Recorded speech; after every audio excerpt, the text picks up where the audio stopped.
The bully slapped a 12-year-old black boy in a diner, not knowing that his father was a mafia boss. The slap didn't just echo through the diner. It detonated, a silent bomb in the illusion of small-town safety. Miguel's face, a mere 12 years old, snapped to the side with the brute force of the blow. His school backpack, a symbol of childhood innocence, hit the dirty tile floor with a thud, scattering coins like broken dreams. "Learn to walk straight, kid," shouted Derek Thompson, 16, a tower of adolescent aggression standing 6 feet tall. His fists remained clenched, the gold football team ring a crimson brand on the child's cheek. Fat Tony's Burger wasn't just a diner, it was a hunting ground. Cheap, noisy, and notoriously unsupervised, it was the perfect stage for the privileged predator. Derek had ruled this territory for 2 years, extracting protection money, performing rituals of humiliation against anyone he deemed inferior. This was the exploitation trap in miniature, a micro-tyranny enabled by apathy and fear. Miguel slowly rose, touching his bruised face. His dark eyes, devoid of the expected fear, should have been a red flag to Derek, a glint of steel beneath the surface. But the bully was too consumed by the performance, basking in the cheap laughter of his sycophantic friends at nearby tables. "Sorry," Miguel muttered, a word often mistaken for weakness, as he began to collect his scattered coins, his snack money carefully counted, meant to last the entire week. "Sorry doesn't pay for my sneakers you stepped on," Derek sneered, kicking the coins away, a casual act of financial terrorism. "You know how much these cost? More than your whole house, I bet." The laughter escalated. Phones materialized, poised to capture the humiliation. In this arena, viral content trumped empathy. What none of them noticed, what the conventional wisdom of bullying overlooked, was Miguel discreetly activating the recorder on his cell phone, sliding the device under a nearby table like a hidden weapon. The employee behind the counter, Dolores, a middle-aged woman worn down by life, hesitated. Derek was the son of an important local businessman. Miguel was just another forgotten kid. She lowered her eyes, complicity a silent pact. "My dad always says that people like you need to learn to respect people like us," Derek continued, pushing Miguel against the wall, escalating the physical intimidation. "Maybe a harsher lesson will teach you some manners." That's when Miguel did something truly unexpected, something that shredded the script of predicted victimhood. Instead of crying or begging, he locked eyes with Derek, his gaze unnervingly calm, and said, "My dad also teaches me about respect and about consequences." Derek laughed, a harsh, dismissive sound. "Your father? What father? I bet you don't even have one like most." The sentence died, choked by the name Miguel uttered next. "Vincenzo Torino. Maybe you know the name." The silence that followed was not merely deafening. It was a vacuum, sucking the air out of the diner. Even Derek, fueled by teenage arrogance, had grown up hearing whispers about the Torino family. Stories told in hushed tones, businesses that ran without interference, problems that simply vanished. This was the raw, unadorned power of reputation, cultivated not through overt threats, but through an unbreakable, unchallengeable network. But Derek was too far gone to retreat, especially with everyone filming. "Liar," he growled, but his voice betrayed a tremor of uncertainty, the first crack in his facade. Miguel just smiled, a chilling expression that didn't reach his eyes, making him seem years older than his 12 years. "Dad always says that family is sacred, and whoever messes with family, well, you'll find out." As Derek struggled to process those words, Miguel calmly retrieved his cell phone, checked the recording, and pocketed the device. His movements were precise, calculated, far too mature for a child who had just been assaulted. The cafeteria remained deathly silent. Derek looked around, the bravado draining from his face, realizing for the first time that he might have just made the biggest mistake of his privileged teenage life. This wasn't about a simple slap. It was about an entire ecosystem of power and consequence. If you're enjoying this story of how an arrogant bully is about to discover that he completely underestimated his victim, don't forget to subscribe to the channel, because what comes next will show that some lessons in respect cost much more than a simple apology. This is the difference between performative aggression and strategic power, a lesson Machiavelli would have admired. Derek Thompson wasn't just your average bully. He was the product of a system that had taught him power and influence were tools to be wielded with impunity. In the 3 days following the incident at Fat Tony's, he dedicated himself to turning Miguel's school life into a calculated hell. "Hey, Torino!" Derek shouted down the hallway of Lincoln High School, deliberately spitting out the surname with contempt. "Your Mafia daddy ain't going to protect you in here." Miguel continued walking calmly toward his math class, ignoring the derisive laughter of Derek's friends. His backpack had mysteriously vanished from his locker for the 3rd time that week, and someone had stuck an offensive note in his desk. What Derek failed to grasp was that each act of petty tyranny was merely ammunition for Miguel. He photographed every incident, meticulously logged every date, cataloged every witness. At 12, he had already learned from his father a fundamental truth often overlooked by conventional wisdom. Documentation is power, and power well used is justice. This wasn't revenge, it was intelligence gathering. "Thompson is testing boundaries," Miguel muttered on the phone during lunch, sitting alone on the patio, a lone wolf amidst the schoolyard flock. "Dad always says that small fish make a lot of noise before they get caught." On the other end of the line, Vincenzo Torino's deep, calm voice replied, echoing the strategic patience of a seasoned operator. "Son, sometimes you have to let people like that hang themselves with their own rope. Keep watching, keep learning." This was Machiavelli's principle of allowing an adversary to self-destruct, rather than engaging in a direct, unnecessary conflict. On Thursday afternoon, Derek, emboldened by perceived impunity, decided to escalate things even further. During gym class, he orchestrated an accident where Miguel was elbowed violently in the stomach during a basketball game. The teacher, Coach Williams, a man who knew exactly who Derek's father was in the community, conveniently turned a blind eye. This was the subtle corruption of the system, where deference to power created an exploitation trap for the vulnerable. "Watch your step, Torino," Derek whispered as Miguel recovered on the floor. "Accidents happen when you don't know your place." But it was on Friday that Derek made his fatal mistake, a miscalculation rooted in hubris. During recess, he and 4 friends surrounded Miguel near the bathrooms, far from the reach of security cameras, the perfect stage for an unwitnessed humiliation. "You know what, Torino?" Derek pushed Miguel against the wall, his face contorted with aggression.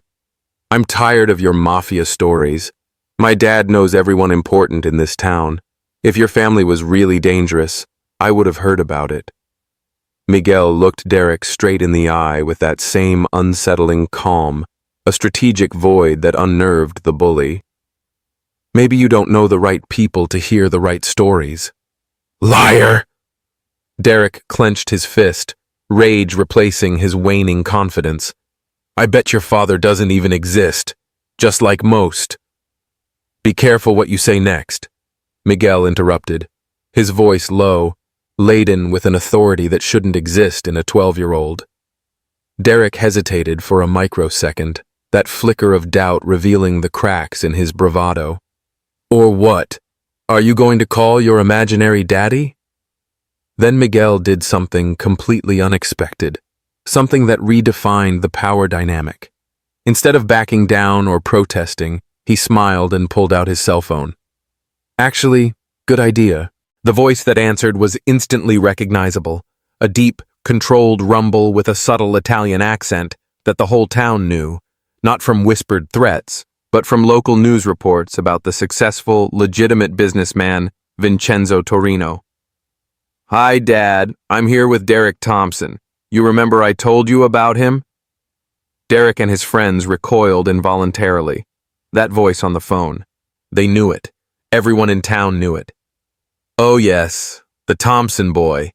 The voice paused, a calculated beat. Son of the real estate developer, right? Interesting family. Give him the phone. Miguel handed the phone to Derek, whose face was now visibly pale, the color draining as if his blood had run cold. Hello, Derek Thompson, he stammered, his bravado utterly evaporated. The voice wasn't threatening. It was worse. It was polite, calm, almost friendly. I hear you and my son have had some misunderstandings. Sir, we were just... Let me explain something about family, kid, Vincenzo interrupted, his tone still even, yet resonating with an unspoken weight. In my culture, family is sacred. When someone messes with my family, it becomes my personal problem. Derek swallowed hard. In the background, his friends began to discreetly melt away, realizing the precariousness of their position. This was a classic Machiavellian move. Make your enemies understand the inevitability of consequences, not the promise of threats. Now, I'm sure this was just a misunderstanding between young people, but I want you to understand one thing very clearly. My son Miguel is polite, respectful, intelligent. He doesn't look for trouble. But I solve problems. It's been my specialty for many years. Why, yes, sir. I understand. Good. Give the phone back to Miguel. Derek handed the phone back as if it were burning, his hand trembling. Miguel spoke briefly with his father in fluent Italian, then hung up. He enjoyed talking to you, Miguel said politely, a predatory glint in his calm eyes. Dad always says it's important to get to know the families of my schoolmates. That night, Derek Thompson found it impossible to sleep. Every shadow in the window, every noise in the street made his heart race. He had grown up hearing whispers about the Torino family, businesses that never failed, competitors who simply disappeared from the market, authorities who never asked questions. He had assaulted, humiliated, and threatened the son of the man everyone respected or feared too much to mention aloud. Miguel, on the other hand, slept peacefully, as he always did when he knew the pieces were moving exactly where they should be. This was the strategic advantage of the prepared mind. On Saturday morning, Derek's father, Richard Thompson, received an unexpected call. Thompson, Vincenzo Torino here. I hear our sons met at school. How about we talk about this in person? I have some ideas about how our boys can get along better. The meeting was scheduled for Monday. Derek spent the entire weekend wondering what that conversation could mean for his family. Each new humiliation Derek had imposed only strengthened something inside Miguel that the bully couldn't see, a silent strength fueled by the very injustice they were trying to inflict. What that privileged teenager didn't know was that each act of contempt was writing his own sentence, that he was inadvertently constructing the very scaffold from which his own power would hang. On Monday, he would discover that messing with the wrong family has consequences that go far beyond the school walls, consequences that touch the very fabric of one's economic and social standing. This was the big lie of unchecked privilege crashing into the unyielding truth of strategic power. Monday arrived like a sentence, heavy and inevitable. Derek Thompson had spent the entire weekend imagining increasingly terrifying scenarios about what that meeting with Vincenzo Torino could mean for his family's empire. At 8:30 a.m., he arrived at school with deep, dark circles under his eyes, constantly looking over his shoulder. Every dark car that drove down the street made his heart race, a paranoid symphony in his mind. Miguel, on the other hand, entered the courtyard of Lincoln High School with his usual calm, politely greeting the teachers and organizing his books in his locker with military precision. This was the quiet power of a mind at peace, a mind that had executed a flawless strategy. Thompson! Principal Peterson's voice, usually benign, boomed down the hallway. My office now. Derek felt his legs buckle. Was it about the meeting? About the assaults? About something far worse? In the office, Peterson closed the door with a grave expression. Your father called me. He said you and Miguel Torino had some disagreements. Would you like to explain what happened? Derek swallowed hard. How could he explain that he had threatened and assaulted the son of one of the most feared yet respected men in town? It was just a silly argument, sir. An argument that resulted in you hitting him? Peterson opened a folder, its contents a death knell. Because we have witnesses, Derek, and videos. It was then that Derek realized the true extent of the problem. Miguel hadn't just recorded the phone conversation with his father. He had documented everything. Every push, every insult, every humiliation of the last few days was meticulously recorded and organized like a professional dossier. This was intellectual warfare.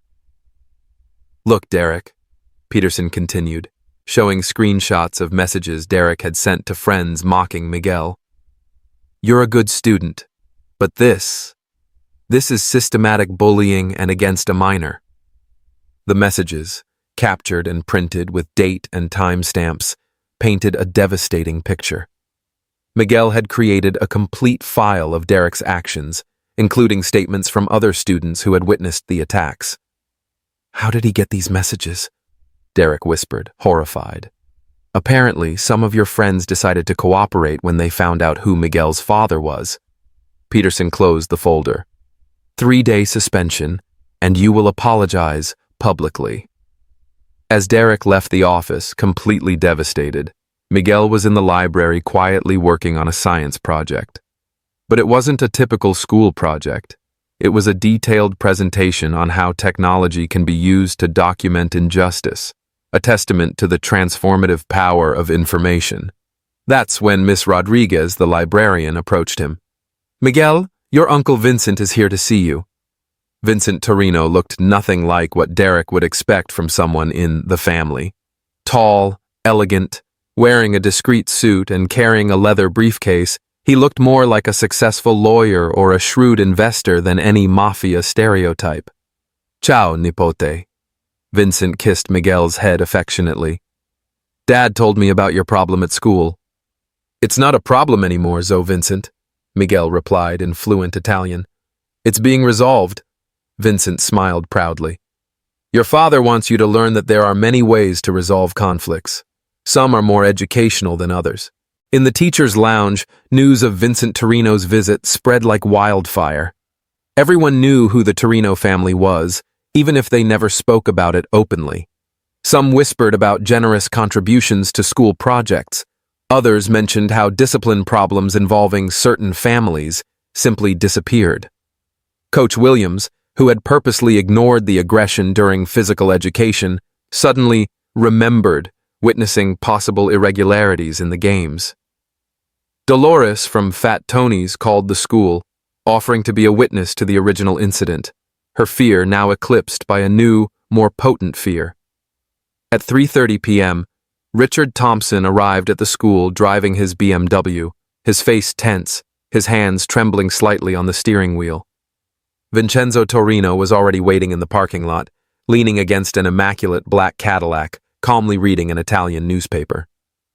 Mr. Thompson, Vincenzo greeted him politely, folding the newspaper with military precision. Thank you for coming. Richard tried to maintain the business-like composure that had always worked in his real estate negotiations.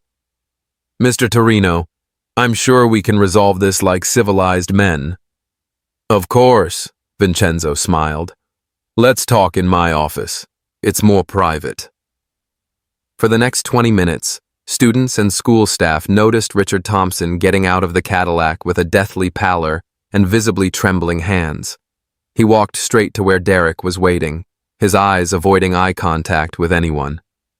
We're moving, Richard whispered to his son. At the end of the month. Dad, what happened? What did he say to you? Richard looked around, paranoid, then pulled Derek into a secluded corner. He showed me photos, son. Photos of all our properties, our house, your class schedules. He knew where your mother shops, where I have lunch, even the name of our dog's veterinarian. Derek felt his blood run cold. But he didn't make any threats, did he, Dad? He didn't need to. Richard ran his hand nervously through his hair. He just said that family is important to him, and that he hoped I would teach you the value of respecting other families. This was the true exploitation trap. Not just for the bullied, but for the bully whose parents' weaknesses could be weaponized. While father and son talked desperately, Miguel calmly organized his books in his locker. Vincent had left school, but not before handing Miguel a small package wrapped in brown paper. Inside was a new cell phone, not a regular smartphone, but something clearly more sophisticated. A handwritten note in Italian read, "To document your education, with love, Zoe Vincent." That evening, Miguel sat down at the dinner table with his parents in their modest but impeccably organized home. His mother, Isabella, served homemade lasagna while Vincenzo read emails on his tablet. "Dad," Miguel said calmly, "Derek Thompson is moving out at the end of the month." Vincenzo looked at his son over his reading glasses, a hint of a smile playing on his lips. "And how do you know that?" "Because I've learned that when you plant the right seeds, you can predict exactly when and how they will grow." Isabella stopped serving, impressed by the chilling maturity of her son's words. Vincenzo slowly closed his tablet. "You're learning, Miguel, but remember, real power isn't about making people fear you. It's about making them respect you for who you are, not who your father is." "I know, Dad. That's why Derek Thompson doesn't know the most important part yet." "What part?" Miguel smiled. Not a child's smile, but something much more calculated, a strategic glint. "That I documented everything not just to protect myself. I documented it to protect his next victims." In Miguel's carefully organized school folder, there was damning evidence of at least 8 other students Derek had bullied over the past 2 years. Names, dates, witnesses, even recorded conversations where Derek bragged about his actions. This was a dossier of collective injustice. "Tomorrow," Miguel continued, "I'm going to hand all of this over to the student council, not as Miguel Torino, son of Vincenzo, but as Miguel Torino, a student who refuses to let others go through what I went through." Vincenzo leaned back in his chair, a mixture of pride and a faint, almost imperceptible concern in his eyes. His 12-year-old son was demonstrating not only strategic intelligence, but something much rarer, a sense of justice that went far beyond personal revenge. This was the transformation from weakness to strategic power, from a personal grievance to a systemic weapon. The next day, Derek arrived at school to find that his family's transfer had been expedited. But he also discovered something much worse. A presentation was being prepared by the student council on patterns of toxic behavior at school, and his name appeared on almost every slide. Miguel had turned his own victimization into a systematic campaign against bullying at Lincoln High School. Every documented assault, every organized witness, every piece of evidence cataloged with the precision of someone who had learned from an early age that documentation is power and a strategic weapon. Derek realized too late that he had not only been defeated, he had been completely outmaneuvered by a mind far more brilliant than his own. A mind that had turned suffering into strategy, humiliation into education, and personal revenge into collective justice. While Derek packed his bags for the forced move, Miguel prepared something that would change not only his own life, but the lives of dozens of other students who would finally have a voice. What no one knew yet was that this anti-bullying campaign was only the first step in a much larger plan. A plan that would prove that age does not determine wisdom, and that sometimes true leadership emerges exactly where we least expect to find it, from the shadows of an exploitation trap. The student council presentation on Thursday morning attracted an audience no one had expected. The Lincoln High School auditorium was packed. Students, parents, teachers, and even a few members of the local press who had been discreetly invited. Miguel took the stage, carrying a laptop and a projector, wearing his impeccably ironed school shirt, moving with a quiet confidence he had learned from watching his father at high-stakes business meetings. "My name is Miguel Torino, and today I'm going to present a project on patterns of toxic behavior in educational environments." His voice was clear, professional, nothing like that of a traumatized 12-year-old. Derek Thompson was sitting in the third row, forced to attend by order of the principal as part of his educational suspension. His hands sweated as he watched Miguel connect the projector cables with military precision. The first image that appeared on the screen made the entire auditorium whisper collectively. It was a detailed timeline of the last 2 years, showing dozens of incidents of bullying at the school, organized by date, aggressor, and victim. Over the course of 24 months, I have systematically documented 47 cases of intimidation, physical assault, and psychological humiliation at this school, Miguel began, his voice echoing through the sound system with the gravitas of a seasoned prosecutor. All involving the same pattern: older, economically privileged students attacking younger children, or those from different socioeconomic backgrounds. Derek felt his blood run cold when his name appeared highlighted in red in more than half of the cases listed. Miguel clicked to the next slide. This is Derek Thompson physically assaulting 11-year-old Kevin Martinez in September 2023. The video began to play, filmed discreetly by another student, showing Derek pushing the smaller boy against the lockers and stealing his lunch money. This is Derek Thompson publicly humiliating Lisa Chun for not speaking perfect English in October 2023. Another video, this time showing Derek crudely mimicking the girl's accent while others laughed. With each new piece of evidence presented, Derek sank further into his chair, his carefully constructed persona crumbling. Around him, parents and students began to look his way with expressions of revulsion and disbelief. Here we have text messages where Derek Thompson brags about his actions. Miguel projected screenshots of WhatsApp conversations where Derek bragged to friends, "Today I taught another brat not to cross my path. These guys need to learn who's boss here." Derek's mother, sitting in the front row, covered her face with her hands.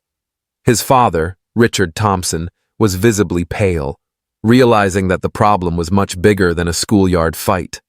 It was a societal reckoning, but Miguel was just getting started. "What I discovered through this investigation," Miguel continued with the coldness of an experienced prosecutor, "is that this behavior was not isolated. It was systematic, coordinated, and most importantly, deliberately ignored by the school administration." The next slide showed emails between Derek and other students planning operations to humiliate specific targets. There was even a list with names of victims and recommended methods for each one. "Coach Williams," Miguel looked directly at the physical education teacher, "you witnessed at least 12 physical assaults during your classes and chose not to intervene in any of them. I have witnesses and videos of each incident right here." Williams tried to stand up to protest, but the evidence was irrefutable. Miguel projected videos from the gym security camera, clearly showing the assaults taking place while Williams looked the other way. "Dolores Santos, employee at Fat Tony's Burger," Miguel continued. "You admitted on tape that you knew about Derek's aggressive behavior, but chose not to report it because he was the son of an important family." The audio recording began to play throughout the room, Dolores's voice clearly saying, "Look, I know the Thompson kid is trouble, but his dad has influence. Better not mess with that." Derek tried to get up to leave, but found that it would be impossible. Vincenzo Torino had arrived at the auditorium 5 minutes earlier, strategically positioning himself near the door, not to intimidate, but just to observe his son's education. 2 men in discreet suits flanked the other exits. This was the strategic use of presence, a silent affirmation of power. Finally, Miguel reached the climax of his presentation. "We have last Monday's incident at Fat Tony's Burger where Derek Thompson physically assaulted me in front of multiple witnesses." The original video began to play on the big screen. Every slap, every racist word, every moment of humiliation was reproduced in high definition for the entire auditorium to see. But then, Miguel did something no one expected. He paused the video at the exact moment Derek hit him and turned to the audience. "Do you know what my first reaction was when this happened? It wasn't anger. It was sadness. Sadness because I realized that Derek Thompson is a product of a system that teaches privileged children that they can treat other human beings like objects. Derek was visibly shaking now. Tears of humiliation streamed down his face as hundreds of people watched him. "But this presentation isn't about Derek Thompson," Miguel continued, his voice soft but relentless. "It's about all of us, about how a community can choose between protecting violent, privileged people or protecting defenseless children." Miguel projected the final slide, a photo of each of Derek's 23 victims over 2 years with their names and ages. Children aged 10 to 14 who had suffered in silence while adults looked the other way. Derek Thompson destroyed the self-esteem of 23 children. He stole lunch money from at least 15 students. He caused trauma that some of these children will carry with them forever, and all of this was allowed because he had the right last name and the right parents. The silence in the auditorium was absolute. Derek was completely broken, sobbing uncontrollably while his mother tried to comfort him. Richard Thompson stared at the floor, realizing that the family's reputation, their most valuable asset, was destroyed forever. "My proposal," Miguel concluded, "is simple. Zero tolerance for bullying regardless of last name. Mandatory training for staff on how to identify and report aggression. And most importantly, a support program for victims who have been silenced for too long." The ovation was spontaneous and deafening. Students stood up, parents applauded, teachers nodded in approval. Miguel had turned his personal humiliation into an educational revolution, a new blueprint for strategic power. Derek Thompson tried to hide behind his mother, but it was too late. Phones captured every second of his shame. In a few hours, he would be known nationally, not as a powerful bully, but as the coward who attacked children and cried when confronted with the truth. As the Thompson family hurried out of the auditorium, their public shaming complete, Miguel stepped off the stage to be greeted by dozens of students and parents. Vincenzo watched from the back of the room, a discreet smile of pride on his face. Derek had learned a lesson he would carry with him for the rest of his life. When you choose to humiliate someone you consider weaker, there is always the possibility that that person is much stronger than you ever imagined.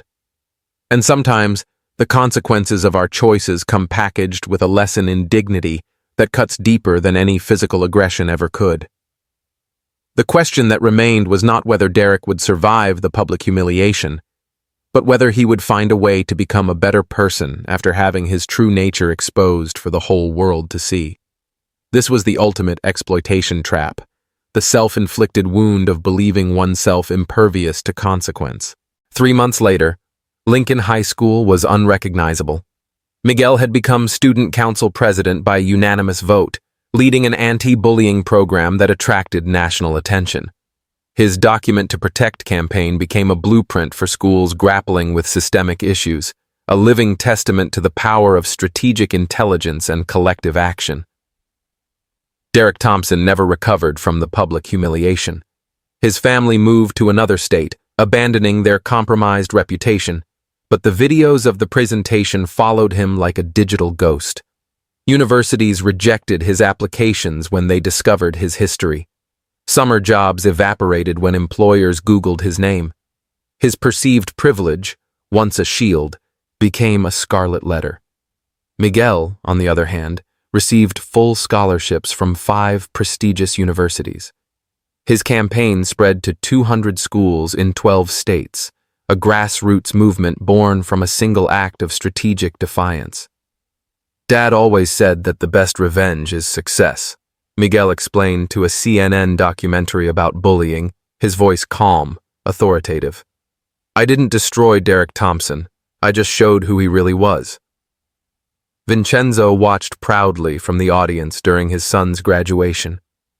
Miguel received 3 awards: academic merit, community leadership, and civil courage.